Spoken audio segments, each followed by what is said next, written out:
ایک چیز ہے برتھ مارک. کس کو پتا ہے؟ پیدائشی نشان. الگ الگ ٹائپ کے نشان ہوتے ہیں, سب کو ہوتے ہیں. کہیں پہ کسی کو سینے پہ, کسی کو سر پہ ہے, کسی کو کہیں ہے, کسی کو کہیں ہے. برتھ مارک بہت طرح کے ہوتے ہیں. نبیوں کو ایک خاص طرح کے برتھ مارک ہوتے تھے. نبیوں ان کو کہا جاتا تھا مہر نبوت. کیا کہا جاتا تھا؟ مہر نبوت. کیا کہا جاتا تھا؟ مہر نبوت. مہر نبوت سیدھے ہاتھ میں تمام نبیوں کے رہی ہے. حضرت آدم علیہ السلام سے لے کر حضرت عیسیٰ علیہ السلام تک, ہمارے نبی تک سب کو رہی ہے, لیکن عیسیٰ علیہ السلام تک جو رہی ہے وہ سب کو سیدھے ہاتھ میں رہی ہے.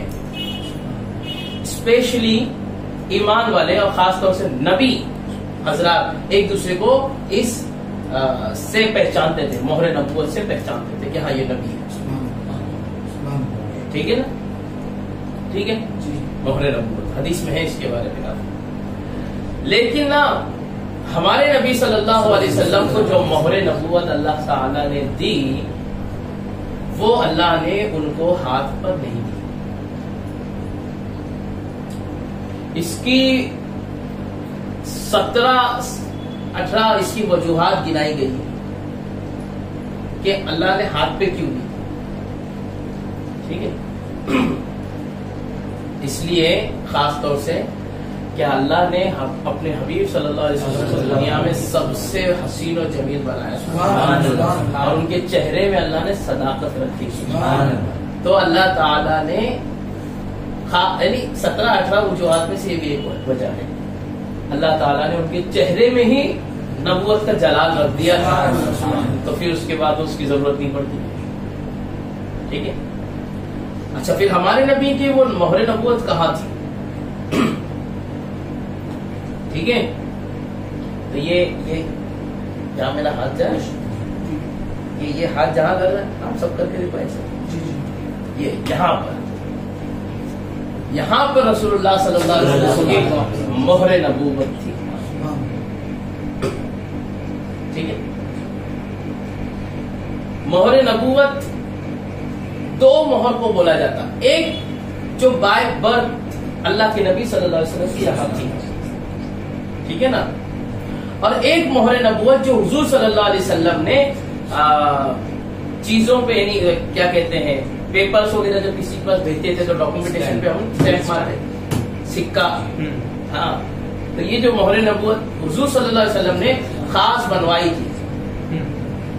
ٹھیک ہے, اور اس کو حضور صلی اللہ علیہ وسلم اس انگوٹھی میں پہنتے تھے, اس انگلی میں پہنتے تھے, انگوٹھی بنائی تھی اس کو ایسے کر کے نہ لگا دیں. اس میں کیا لکھا تھا معلوم ہے حضور نے؟ محمد الرسول اللہ. کیا لکھا تھا حضور نے؟ محمد الرسول اللہ. اچھا, لوگ سمجھتے ہیں کہ یہاں پہ جو حضور صلی اللہ علیہ وسلم کی جو مہر تھی اس میں محمد رسول اللہ لکھا ہوا تھا, حالانکہ وہاں پہ وہ نہیں تھی.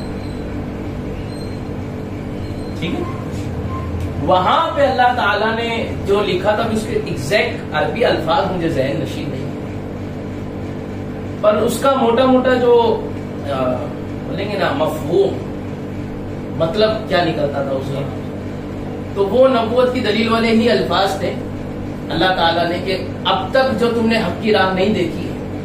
ایگزیکٹ الفاظ نہیں بول رہا ہوں میں, اس وقت ذہن میں نہیں ہے, بہت پہلے پڑھی ہوئی چیزیں ہیں, یاد نہیں ہے. اب تک جو تم حق کی طرف سے اندھے ہو گئے ہو, آؤ اب حق کو دیکھو, اب حق کی طرف مڑ جاؤ, رجوع کر لو حق کی طرف. یہ اس کا معنی تھا. تو یہ یہاں جو لکھا ہوا تھا, ٹھیک ہے, لکھا کیسے تھا پتہ ہے؟ لکھا ہوا تھا, اب کبھی تل دیکھا, تل آتا ہے جی جی, میرے ہاتھ پہ نا کافی جگہ پہ ہے نا. تل کے بارے میں لوگوں کی الگ الگ دھارنائیں ہیں, لوگوں کے الگ الگ خیال ہیں. خیر, وہ دھارناؤں کے بارے میں اسلام کیا کہتا ہے یہ سب کو بازوں میں رکھتے ہوئے بات لمبی چلی جائے گی نا. ایک تل سے جڑی ہوئی اور ایک چیز ہوتی ہے, مسا بولتے ہیں. مسے 2 طرح کے ہوتے ہیں. ایک بھدا سا لگتا ہے, عجیب سا, ایک جو آپ کی خوبصورتی بڑھاتے دیکھے کوئی بھی ایسے مسے تل ہی کی ایک شکل ہے مسا، وہ جو خوبصورت لگتا ہے نا وہ مسا تل سے ہلکا سا بڑا ہو جاتا ہے، تھوڑا سا بڑا، اور خوبصورتی میں چار چاند لگا ہے۔ ان مسوں کا باریک باریک تل کا مسوں کا ایک لڑی بن کر اور وہ الفاظ لکھے ہوئے سمجھے۔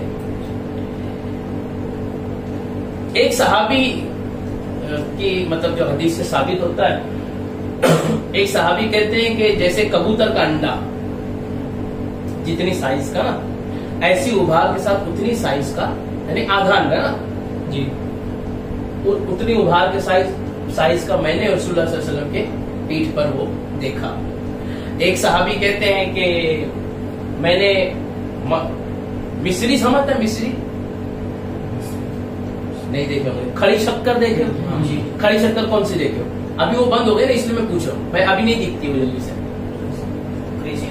کرسٹل، ہاں ایک کھڑی شکر ہوتی ہے وہ جس کو ہم لوگ شکر کٹانے کیا بولتے ہیں، اتنے اتنے بڑے رہتے ہیں نا چوپن ٹائپ کے، وہ نہیں، وہ جو بڑے بڑے ہوتے ہیں ہے نا، اس کا شیپ دیکھا ہے آپ نے، ہلکا سا گول اور کھربورا سا یہاں وہاں سے، کٹنگ اس کی نہیں رہتی ہے، ایسا کھربورا یہاں وہاں سے ہوتا ہے ایسا، ایک صحابی کہتے ہیں میں نے اس طریقے کا دیکھا، ٹھیک ہے، تو اس کو مصری بھی بولتے ہیں، کئی شکل کو کہتے ہیں اس طرح۔ اب وہ انہوں نے جو مطلب کیا کہتے ہیں اندازہ جو انہوں نے بتایا وہ صحیح بتایا، ٹھیک ہے۔ اب کیا ہو گیا بعد کے زمانے میں نا لوگوں نے انٹرنیٹ کے اوپر اور یہاں وہاں پہ نا وہ جو حضور نے انگوٹھی بنائی تھی اس میں جو الفاظ تھے ان الفاظوں کو، اور وہ جو رسول اللہ صلی اللہ علیہ وسلم کی پیٹھ مبارک پر، شان مبارک پر جو حضور علیہ السلام کی جو بنا ہوا تھا نا، ان کو کمبائن کر کے ایک مہر بنا دی، اور وہ مہر یہ اس کی شکل ہے، یہ جو لگایا ہے۔ تو حضور نے لکھا کیا تھا؟ محمد رسول اللہ۔ کمال کیا تھا معلوم ہے؟ ہم جب لکھیں گے محمد رسول اللہ تو ہم کیسا لکھیں گے؟ اگر مان لو اتنے اسپیس پہ لکھنا ہے، اتنا بڑا لکھنا ہے، ٹھیک ہے، ہم کیا لکھیں گے؟ محمد رسول اللہ، محمد رسول اللہ، یہ مطلب نا۔ لیکن پیارے نبی صلی اللہ علیہ وسلم نے اللہ کا نام نیچے لکھنا گوارا ہی نہیں کیا، تو اس کو کیسا لکھا؟ اس کو کیلیگرافی بولتے ہیں۔ کیا بولتے ہیں؟ کیلیگرافی۔ اگر نہیں پتا ہو تو، حالانکہ میری کیلیگرافی بہت ہی زیادہ خراب ہے، لیکن پتا کر لینا، آپ لوگ جاؤ اور سرچ کرو، کیلیگرافی لکھو بس، بڑی پیاری۔ اور عربک کیلیگرافی نا تو اتنے مل جائیں گے نا آپ کو کہ آپ حیران ہو جاؤ۔ What is calligraphy? کیلیگرافی کیا ہے؟ کیلیگرافی میں مطلب آپ بڑی الگ الگ ڈیزائنز میں آپ ہینڈ رائٹنگ بنا کر اور چیزیں لکھتے ہیں۔ یوں کہہ لیں کہ آپ ہینڈ رائٹنگ کو آرٹ کے اندر، آرٹ کی ڈیزائن کے اندر کنورٹ کر دیتے ہیں۔ یہ کیلیگرافی آسان لفظوں میں سمجھایا۔ آپ جب دیکھو گے اس کا 1-2 منٹ کا ویڈیو تو آپ سمجھ جاؤ گے کیلیگرافی اس کو۔ تو حضور صلی اللہ علیہ وسلم نے ایز اے کیلیگرافی اس کو لیا اور اس کو یوں لکھا ہے، دیکھو نیچے لکھا ہے محمد، اوپر اس کے بیچ میں یہاں پہ لکھا تھا حضور نے رسول، اور اس کے اوپر لکھا تھا اللہ، تاکہ اللہ تعالیٰ اوپر رہے۔ کیا میرے نبی کا ذہن تو دیکھو، محمد الرسول اللہ، یہ اللہ نے، اللہ کے رسول نے یوں لکھے، ٹھیک ہے نا۔ اچھا یہ ایسی مہر کو دیکھ کے ہم یہ نہ سمجھے کہ اس میں جو لکھے ہوئے الفاظ ہیں وہ حضور کے پیٹھ پر تھے، حضور کے پیٹھ پہ الگ الفاظ تھے۔ چاہوں تو میں انشاءاللہ پھر کبھی کتابوں میں سے تلاش کر کے وہ بھیج دوں گا تم لوگوں کو گروپ پہ، وہ دیکھ لینا، لیکن وہ الفاظ الگ تھے۔ یہ ڈیزائن ہم کہہ سکتے کہ اس سے ملتی جلتی، ایگزیکٹلی تو رسول اللہ جانے، وہ کون؟ ہم نہ صحابی ہے اور نہ ہی اس کی اوریجنل تصویریں موجود ہے، نہ ہم میں سے کسی نے دیکھا ہوا ڈائریکٹلی۔ تو جس طرح پریڈکشن ہوا ہے، جس طرح کی اندازے ہیں، اس طریقے کے ہمارے سامنے بات آتی ہے۔ یہ مہر نبوت کی بڑے کمال تھے، بڑے کمال تھے۔ ایک صحابی رسول تھے حضرت سلمان فارسی، بڑا ان کا لمبا چوڑا قصہ ہے، میں ان شارٹ بتاتا ہوں۔ عشق کی داستان سنے مہر نبوت کو لے کر۔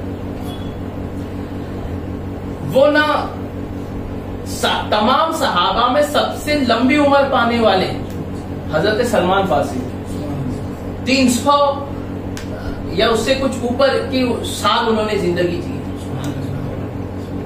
اس دور میں جس دور میں نبی صلی اللہ علیہ وسلم نے فرمایا کہ میری امت کی جو ایوریج ایج ہے وہ 60-70 ہے, اس دور میں 300 سال جینا کمال ہے, کمال. یہ پیدا کہیں اور ہی ہوئے, فارس میں. فارس, اب فرانس بول لو اس کو, یا ہو سکتا ہے کوئی اور کچھ اور کہتے کہ وہ نہیں, وہ فارس کوئی اور ملک تھا. ابھی جغرافیکل اتنی ہسٹری میں نہیں جانتا کہ جغرافیکل وہ کام جا کے ملے گا. فارس, اب یہ فارس میں پیدا ہوئے اور مجوسی یعنی کہ انگار کی پوجا کرنے والے مذہب میں پیدا ہوئے. لیکن ولولہ اچانک سے جاگا کہ مجھے صحیح راہ چننی ہے. ٹھیک ہے, یہ حضور کے پیدائش سے پہلے ان کو ولولہ جاگا. تو اس دور میں عیسائیوں میں, یہودیوں میں کچھ صحیح عالم بھی تھے. تو ایک عالم مل گئے اس کو, یہ سلمان بھاگا اور ان کے پاس میں رہنے لگا. بہت خدمت کی, اس کی خدمت سے خوش ہو گئے. راہب جو عالم تھے انتقال ہونے لگے تو اس نوجوان سلمان کو بتایا کہ دیکھو تم نے میری بڑی خدمت کی ہے, اس کے عوض میں کیا کر رہا ہوں, تم کو جو ہے میں بتاتا ہوں کہ اب تو میرا آخری وقت ہے, اس سے زیادہ میں تم کو کچھ نہیں بتا سکتا. اس وقت میں جو سب سے سچا عالم ہے میں اس کا تم کو ایڈریس دیتا ہوں. تو ایک ملک کے ایک عالم کا ایڈریس دیجیے. یہ ڈھونڈتے ڈھونڈتے وہاں پہنچ گئے, کئی مہینوں کے سفر کے بعد وہاں پہنچے. اس کی بھی خدمت کی. اس نے مرتے مرتے بڑی کام کی بات بتائی.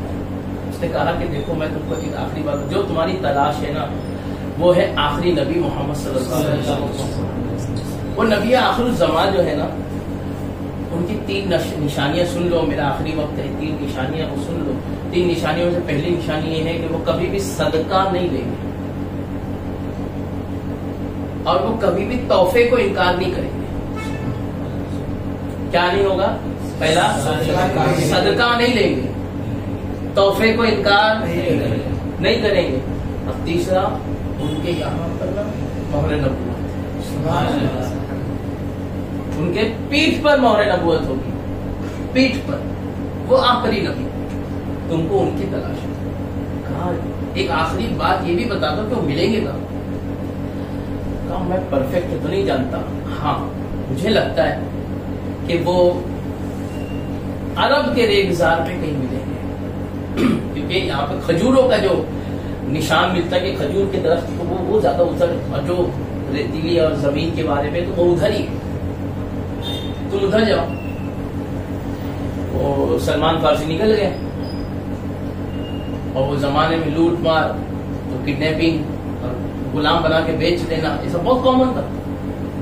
تو ان کا قافلہ پورا پکڑا گیا, ان کو بھی کسی نے پکڑ لیا, اور جبکہ بڑھاپے کے قریب تھے, بوڑھے ہو گئے تھے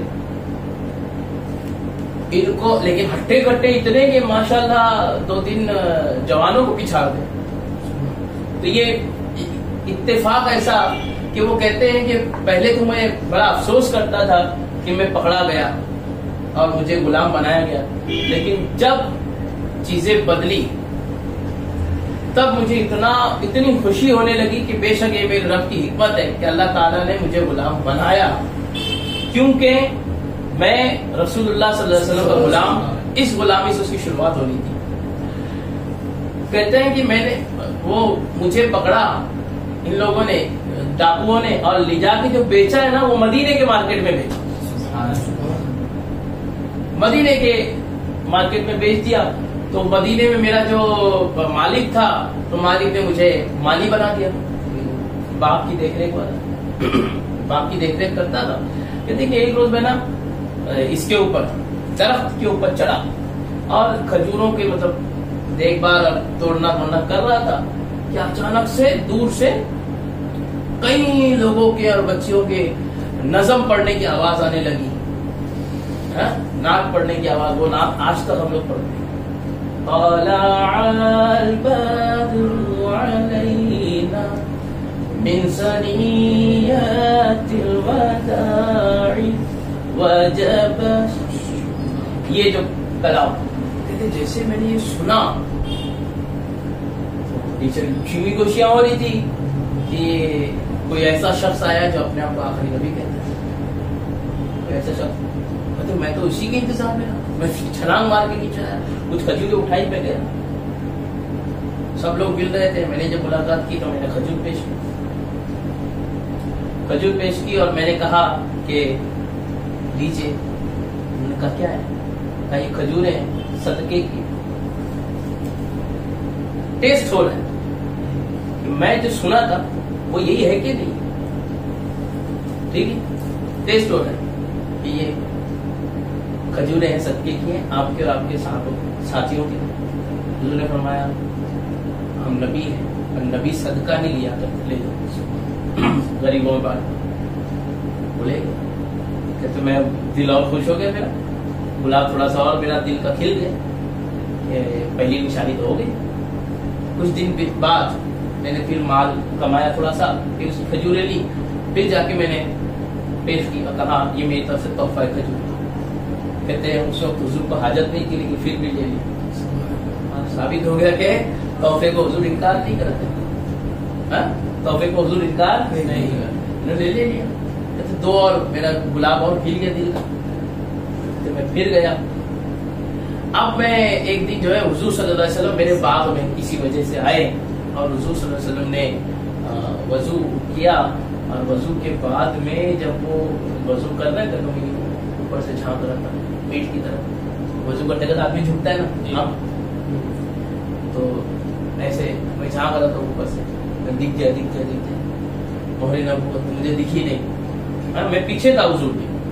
میں کہا تھا حضور کے پیچھے تھا. حضور کو نہیں پتا, میرے گمان میں حضور کو نہیں پتا, لیکن وہ غیب جاننے والے رسول کہتے حضور اٹھے اور میری طرف مڑے. کیا کہ حضور اٹھے اور وضو کمپلیٹ کر کے حضور اٹھے اور میری طرف مڑے اور مڑ کر کہا اپنی چادر جو رکھی ہوئی تھی اس کو نکال کر میری طرف پھینکا. میں نے اس کو کیچ کیا اور حضور نے کہا آجا دیکھ لے وہ جو تیرے مرنے والے راہب نے کہا تھا وہ دیکھ. انہوں نے دیکھا اور فوراً اسی باغ میں انہوں نے کلمہ پڑھ لیا. یہ تھی عشق کی داستان, مہر نبوت سے جڑی عشق کی داستان تھی. اب ایک درد کی داستان بھی انشاءاللہ آپ کو بتانے کی کوشش کرتا ہوں. ایک صحابی رسول تھے, ان کا نام